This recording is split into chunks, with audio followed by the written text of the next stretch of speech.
어제에 이어 계속해서 우리는 자아의식과 예수님 의식에 대한 말씀을 살펴보고 있습니다. 오늘 말씀의 제목은 온전한 삶입니다. 여러분, 선악과 사건을 기억하십니까? 선악과 사건의 가진 특징은 이것입니다. 사단이 여자에게 찾아왔고 여자를 유혹합니다. 근데 여러분, 여러 가지 그 전개된 사건은 여러분이 아시니까. 근데 여기서 놓치지 말아야 될 것은 무엇인가? 사단이 가진 어떤 능력과 힘으로 어떤 우격다짐으로 여인을 선악과를 먹게 하지 않았습니다. 어떻게 했죠? 스스로 먹게 했습니다. 스스로 하나님의 말씀을 부정하게 만들었고 스스로 하나님에 대한 의심 속에 가득 차서 선악과를 먹게 했어요. 그로 인해서 나타난 결과가 무엇입니까? 그로 인해서 나타난 그 결과를 해결하기 위해서 예수님이 오셨는데 그 결과가 무엇이었어요? 하나님과의 분리라고요. 단절이라고요.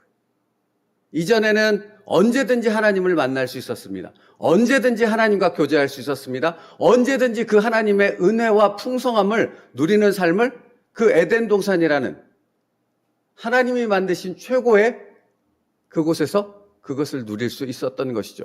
그러니까 여러분, 에덴 동산이 갖는 의미가 어떤 외적으로 아무것도 일하지 않고 편안함 가운데 그냥 자유함을 누리고 자유분방하게 살았어. 그래서 낙원이야. 이렇게 말하는 것이 에덴 동산이 아니에요. 에덴 동산의 가장 큰 축복, 첫 번째 축복은 하나님과 영원한 교제를 누리는 그 삶을 살았다는 거예요. 그게 에덴 동산이에요. 근데 거기서 쫓겨났죠. 그게 단절인 거예요. 하나님과 은혜를 나누며 하나님과 영적 교제를 누리고 싶어도 인간 스스로는 하나님께 나아갈 수 있는 길이 막혀버린 겁니다. 그게 단절이라고요. 그러면 왜 제가 이 말씀을 드립니까? 어제에 이어 오늘도 계속해서 말씀하는 자아의식이라는 그 부분은 우리로 하여금 사단이 스스로 하나님과의 관계를 단절시키게 만드는 거라는 거예요. 내가 스스로 막아요. 네? 내가 스스로 은혜를 거부하고 기쁨을 거부하고 하나님께서 우리에게 주시는 복을 거부한다고요. 그게 자아의식이에요. 그래서 오늘 챔버스 목사님 묵상집을 읽어보면 자아의식은 곧 어디로 빠지게 한다고요? 자기 연민에 빠지게 한다는 거예요. 그러니까 그러니까 복잡하게 개념을 설명하고 싶지는 않습니다. 이 새벽에. 어떤 부분이냐면 그냥 자기 스스로 자기를 가두는 거예요. 마치 하나님과의 관계를 스스로 단절하고 하나님을 스스로 거부하고 떠나버리는 것처럼 스스로 자기 안에 가둬요. 그리고 고독감 가운데 죽어가는 거죠. 무너져가는 거죠. 자기의 삶을 자포자기 하는 거죠. 안타까운 일이지만 제가 아는 어떤 집사님이 자살을 했어요. 여러분, 그분이 자기의 삶을 스스로 포기하고 자살이라는 그 극단적인 선택을 하는 과정 가운데서는 어떤 일이 일어났을 것 같습니까?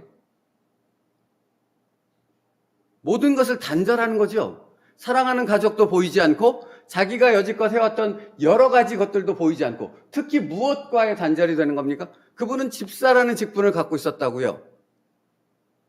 근데 무엇을 단절한 거예요? 하나님과의 관계를 단절한 거죠. 스스로 자신을 가둬버린 거죠. 막아버린 거죠. 그게 자기의식이라고요. 그러니까 자기의식은 끊임없이 어떤 결과를 가져와요? 하나님과의 관계를 끊임없이 막아버리는 거예요. 스스로. 여러분, 그러니까 보십시오. 교회는 다니는데 끊임없이 시험에 드는 사람을 보셨습니까? 끊임없이 원망과 불평. 그러니까 이게 제가 교회라고 말해서 무언가 다른 생각을 하실 것 같은데 출애굽 1세대를 보시라고요. 늘 말씀드리지만. 애굽에서 하나님이 건져내셨습니다. 그냥 건져내셨습니까? 아니 여러분, 10가지 재앙 중에 한 가지만 우리에게 있어도 우리는 그 놀라움과 감격에 간증하러 다닐 거 아닙니까? 근데 10가지 재앙이 연속적으로 이루어졌습니다. 그것도 모세의 입을 통해 선포된 것. 그래서 결국 그 완악하고 강팍한 바로 왕이 하나님 앞에 무릎을 꿇을 수밖에 없는 그 엄청난 10가지 재앙이 연속적으로 이스라엘 백성들에게 벌어졌다고요. 그래서 나온 것 아닙니까? 그 시작 자체만 해도 어마어마한 것이지 않습니까? 그리고 어딜 건넜어요? 홍해를 건넜어요. 여러분, 홍해를 건넌 것도 단순히 건넜다가 아니잖아요. 바다를 육지처럼 건넜다라는 것도 대단한 건데 사실은 그거보다 더 엄청난 게 뭐냐면 그들을 잡으러 온 애굽의 당시 최고의 정예 병사들은 그 홍해에 갇혀서 다 수장돼서 죽어버렸습니다. 근데 이스라엘 백성 중에는 짐승 한 마리도 다치지 않고 그 홍해 바다를 무사히 건너 가나안 땅을 향해 나아갔다라는 거죠. 아니 뭐 더 말해 무엇하겠습니까? 여러분, 이런 놀라운 일들을 경험했다면 우리 그 출애굽 1세대 마음 안에 뭐가 있어야 돼요? 은혜, 감격, 감사, 기쁨, 할렐루야. 아닙니까? 제가 이상합니까? 아니, 그들이 이상한 거죠. 그런데 광야 40년 내내 그들 가운데는 뭐가 가득했어요? 원망과 불평이 가득했다고 성경은 명확하게 기록하고 있죠. 그 40년 기간에는 하나님의 역사가 없었습니까? 인도하심이 없었냐고요. 구름기둥과 불기둥이 없었고 만나와 메추라기가 없었고 물을 달라면 반석에서 물을 주시고 이 엄청난 일이 없었냐고요. 근데 뭐가 끊이지 않았어요? 원망과 불평. 그들이 입만 열면 어디로 돌아가자? 애굽으로 돌아가자. 그러면 여러분, 왜 이러는가? 왜 그들은 그랬는가라는 부분에 대한 질문이 있어야 되고 여러분은 그렇기 때문에 성경을 끊임없이 보며 뒤져야 되는 거예요. 그리고 나를 봐야 되는 거예요. 나를 봐야 된다고요.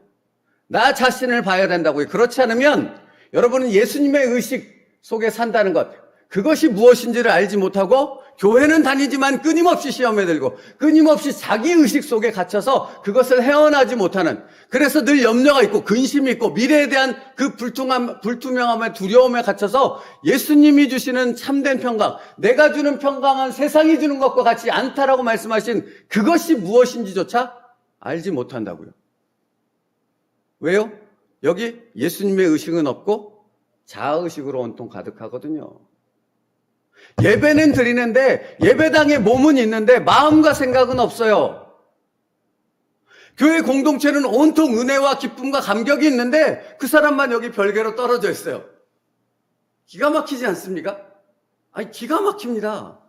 그냥 자기가 안으로 들어오면 그 놀라운 은혜와 감격과 기쁨을 함께 누릴 수 있는데 스스로 자기를 격리시켜요. 안 들어가요. 모든 사람이 오라 하는데. 어떻게 그런 것들이 나타날 수 있는가? 여러분, 어제 말씀은 자기가 자아의식 속에 예수님과의 관계를 단절하고 스스로를 가두면 얼마든지 그런 일로 내 삶을 원망과 불평 가운데 살아가는 자로 만들 수 있다는 겁니다. 어제 말씀 가운데 이런 말씀이 있었어요. 이런 표현이, 자아의식은 하나님 안에서의 온전한 삶을 가장 먼저 흔들어 놓는 것입니다. 여러분, 여러분을 자아의식에 빠져서 자기 스스로에게 갇혀지게 만드는 사단은 그러니까 자기 힘, 어떤 외적인 그 힘, 그런 힘들을 사용하지 않는다니까요? 뭐만 줘요? 우리 생각에 의심을 주고 다른 생각만 들어가게 해요. 그게 사단의 가장 많이 쓰는 방법이라고요. 그러면 우리 스스로 이 안에 예수님의 의식을 제거하고 내 의식으로 가득 채우게 되고, 그러면 그 다음부터는 시험, 염려, 걱정, 두려움, 다른 사람에 대한 의심. 여러분, 놀라운 건 뭔지 아십니까? 정말 예수님의 그 한없는 사랑을 어찌 말로 다 할 수 있겠습니까? 근데 자아의식 가운데 갇히잖아요? 그러면 예수님의 사랑이 전혀 느껴지지 않아요. 보여지지 않아요. 십자가의 사랑은 무슨 십자가의 사랑? 이렇게 돼버립니다. 자아의식은 하나님 안에서의 온전한 삶을 가장 먼저 흔들어 놓는 것입니다. 자아의식은 계속적인 내면 세계 속에서의 씨름을 만듭니다. 영적 싸움 아니에요. 여기서의 씨름은 내 안에서 내 스스로를 망가뜨려서 제가 말씀드린 어떤 그 집사님처럼 자기 인생을 파멸로 몰고 가는 것을 주저없이 선택하는 그런 곳으로, 막다른 곳으로, 외통수로 우리를 몰고 가는 거죠. 여러분, 상황이 외통수가 아니에요. 내 마음이 외통수인 거지. 거기에 나를 가둬버려요. 그러면 아무리 그 사람을 위해 기도해도, 아무리 그 사람을 사랑한다 말할지라도, 아무리 그를 위해 헌신하고 노력해도 그건 보이지 않아요. 다 싫고 다 불평만 나오게 되는 거죠. 여러분, 그것이 자아의식에 갇힌 사람의 모습입니다. 그런 사람들을 구원하기 위해서, 그런 사람들을 하나님께로, 하나님의 참된 안식으로 인도하기 위해서 예수님이 오셨죠. 그리고 그 예수님이 지금 믿는 자들을 향해서 뭐라고 말씀하십니까? 수고하고 무거운 짐진 자들아 다 내게로 오라. 내가 너희를 쉬게 하리라. 여러분, 이 말씀이 내게 주시는 말씀이에요. 오늘도 나 자신 안에 갇혀서 스스로의 하나님께서 주신 삶과 은혜와 평강을 누리지 못하는 바로 나에게 주시는 말씀이라고요. 그게 나에게 주시는 말씀이라는 것을 인식하는 사람이 예수님의 의식 가운데 들어가 있는 사람이라고요. 내게 주시는 말씀이요. 그러니까 이것만큼 어리석은 게 없다고요. 어떤 말씀이 선포되었는데 그 말씀을 보고 다른 사람을 봐요. 그 말은 그 의미는 뭐죠? 이건 나는 괜찮아. 나는 필요 없어. 저 사람에게 필요하지. 이것만큼 어리석은 게 없다고요. 그 사람에게는 누가 말해요? 성령 하나님이 직접 말해요. 여러분 보십시오. 근데 수고하고 무거운 짐지자들아 다 내게로 오라. 내가 너희를 쉬게 하리라 라고 말씀하셨어요. 여기서 끝나면 안 된다고요. 그래서 그 다음 구절들을 제가 읽자고 한 거예요. 자, 그러면 예수님께서 나를 그 자아의식에서 끄집어내서 예수님의 의식 속으로 인도하시는 건데 그건 어떤 것이냐는 거예요. 어떻게 그렇게 될 수 있느냐라는 거예요. 뭐라고 말해요? 나의 마음이 온유하고 겸손하니 나의 멍에를 메고 내게 배우라. 그리하면 너희 마음이 쉼을 얻으리니. 이게 뭐라고 말씀드렸습니까? 내가 주는 평안은, 내가 주는 은혜는, 내가 주는 그 기쁨은 그냥 내가 너희에게 뭔가를 이렇게 집어서 여기다 받아라 이렇게 주는 것이 아니라고요. 예수님이 주는 평강과 참된 안식은 뭐예요?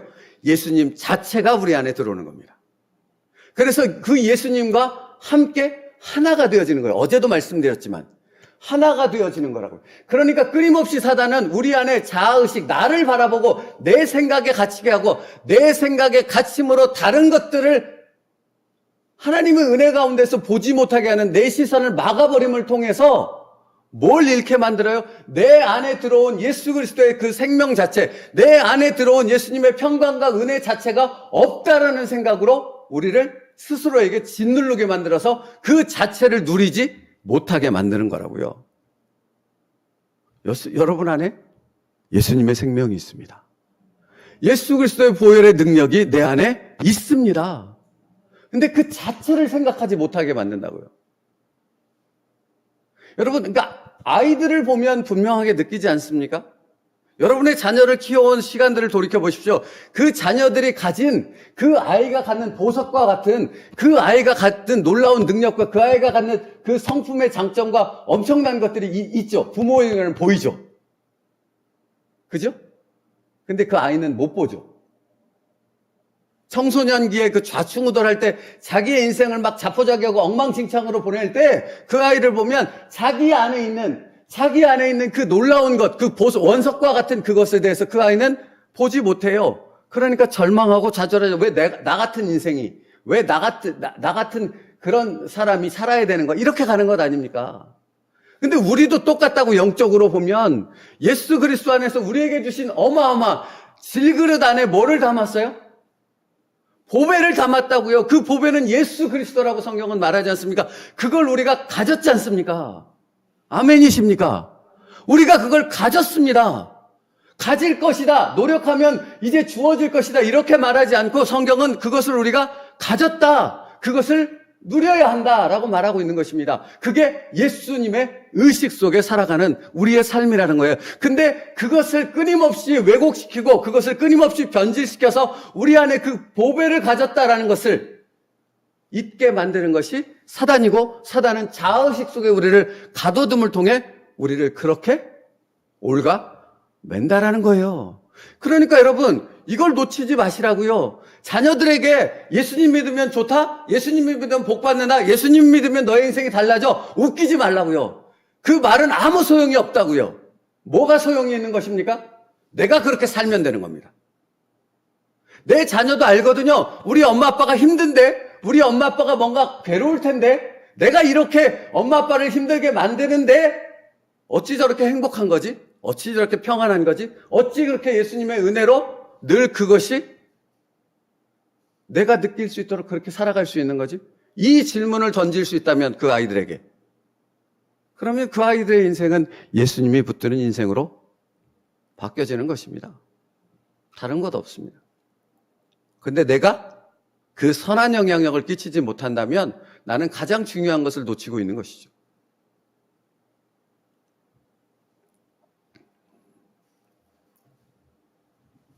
그래서 여러분, 예수님이 이렇게 말씀하시는 거예요. 나는 마음이 온유하고 겸손하니 나의 멍에를 메고 내게 배우라. 나와 함께 하자는 것입니다. 그리하면 너희 마음이 쉼, 안식을 얻으리니 이는 내 멍에는 쉽고 내 짐은 가벼우니. 이거 전에 말씀드렸잖아요. 제가 자꾸 까먹는데, 어쨌든 소 2마리가 이렇게 뭔가 이걸로 같이 묶여져 있죠. 같이 가는 거죠. 나눠지면 이것만큼 힘든 게 없죠. 같이 가면 이것만큼 쉬운 게 없다는 겁니다. 영적인 이 의미가 무엇인가를 여러분이 아셔야 돼요. 내 신앙생활이 왜 괴로운가? 내 마음이 왜 이렇게 불안하고 엄청난 이 갈증, 아까 씨름이라고 표현했던 이 엄청난 것들이 그 선한 것이 아니라 악한 것들로 왜 가득한가? 왜 내 마음은 그 하나님의 놀라운 은혜로 누리지 못하는가? 내가 예수님과 같이 가면 그 은혜 가운데서 내 삶이 비록 엄청난 고난과 어려움이 있을지라도 그 안에 은혜와 감사로 충만하게 되어지지만, 아무리 편안한 삶을 살지라도 내가 예수님과 갈라지면 그것만큼 괴로운 것이 없게 되는 거죠. 그래서 어제 이런 말씀을 나눴습니다. 주님 안에서 참된 안식을 방해하는 그 어떤 것도 당장 치료되어야 합니다. 이러한 자아의식적 과민성은 무시한다고 치료되는 것이 아니라 오직 예수 그리스도께 나아감으로 치료됩니다. 어제 드린 말씀이에요. 예수님밖에 없다고요. 이런 나를 바꿀 수 있는 것 예수님밖에 없습니다. 그리고 이런 나를 바꿈을 통해 우리의 가정을 바꾸실 수 있는 분도 예수님밖에 없습니다. 내가 아닙니다. 내 의지가 아닙니다. 내 노력이 아닙니다. 여기 상식, 이성, 논리, 합리 이런 것들은 아무짝에도 쓸모가 없습니다. 수고하고 무거운 짐지자들아 다 내게로 오라. 내게로 오라. 그게 답입니다. 근데 여러분도 다 아시잖아요. 경험해 보셔서. 여기 내가 가진 그 의심, 시험거리, 걱정 뭐 이런 것들을 잔뜩 가지고 이렇게 예수님 앞에 나아가면 어떻게 됩니까? 아무것도 안 되죠. 나아갈 수가 없죠, 사실은. 이런 것들로 가득 차 있으면. 이게 다 떨쳐져야 되는 거죠. 이걸 다 떨치기 위해서 예수님이 십자가에서 피 흘려 죽으신 거죠. 맞습니까? 네. 내가 할 수 없는 것이기에 예수님이 대신 해주셨다고요. 그것들을 다 떨쳐내게. 그러니까 그것들을 다 떨쳐낸다라는 의미는 무엇입니까? 주님이 날 위해 십자가에서 죽으셨어. 그 모든 것들을 떨쳐내기 위해서. 이 고백이면 예수님께로 나아가는 그 은혜를 우리가 누릴 수 있게 되어지는 것이지요.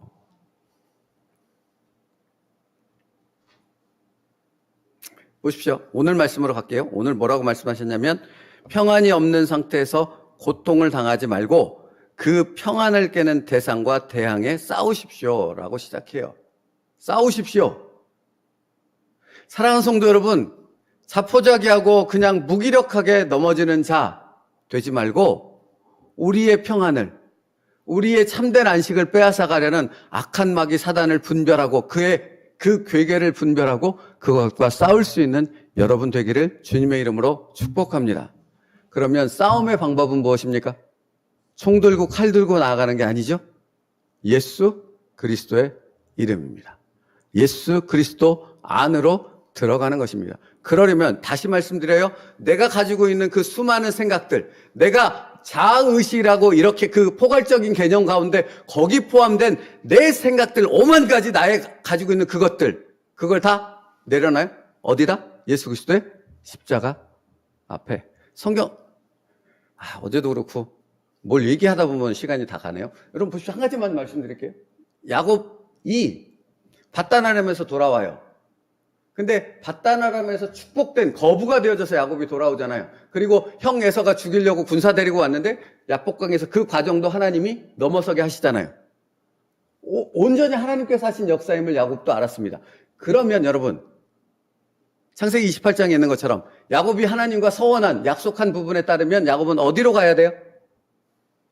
너무 어려운 질문을 했습니까? 베델로 가야 됩니다. 야곱이 그렇게 하나님께 서원했거든요. 베델로 가야 됩니다. 베델로 안 가요. 어디로 가요? 세겜으로 가요. 싫다는 거죠. 하나님이 주신 것은 다 받고 그냥 이제는 내 마음대로 살고 싶다는 거예요. 하나님이 옥죄이지도 않았는데 속박하지도 않았는데 마치 그런 것처럼 사단한테 넘어가서 착각해서 하나님을 거부하고 세겜으로 가요. 그래서 여차차차 이런 일이 생깁니다. 다 아시는 것처럼. 그 다음에 야곱이 드디어는 베델로 돌아가기로 결단합니다. 근데 베델로 돌아가는 과정 가운데 한 가지 분명한 과정을 성경이 기록하고 있어요. 뭐 했는지 아세요? 야곱 집안에 있던 모든 우상들이라고 표현되어 있어요. 사실은 성경에. 모든 우상들을 다 나무 아래 다 파묻고 그러고 베델로 돌아가요. 이게 우리가 해야 할 일입니다. 나를 얽어매고 있는 내 중심적인 생각, 나의 생각으로 가득한 그 자아의식의 그 모든 것들을 다 예수 그리스도의 십자가 앞에 내놓고 나아가면 주님께서 예수 그리스도의 마음과 그 의식으로 우리를 가득 채워 주실 것입니다. 그 은혜를 누릴 수 있는 여러분 되기를 축복하고 그 은혜가 여러분의 가정을 이끄는 진정한 믿음의 복이 여러분의 가정에 있기를 주님의 이름으로 축복합니다. 기도하겠습니다. 살아계신 하나님 감사합니다. 오늘도 하나님께서는 우리에게 예수 그리스도 안에서의 참된 평강과 안식을 주시려고 놀라운 말씀을 우리에게 주셨습니다. 아버지 하나님, 머리로 듣고 한 귀로 흘려버리는 자들이 되지 말게 하옵시고 정말로 우리의 삶 가운데서 자아의식을 내려놓고 온전히 예수님의 의식 가운데 예수님으로부터 임하는 온전한 삶의 은혜를 그 기쁨을 누릴 수 있는 저희와 저희의 가정이 저희의 교회가 되게 하여 주시옵소서. 예수님의 이름으로 기도 올리옵나이다. 아멘. 찬송가 191장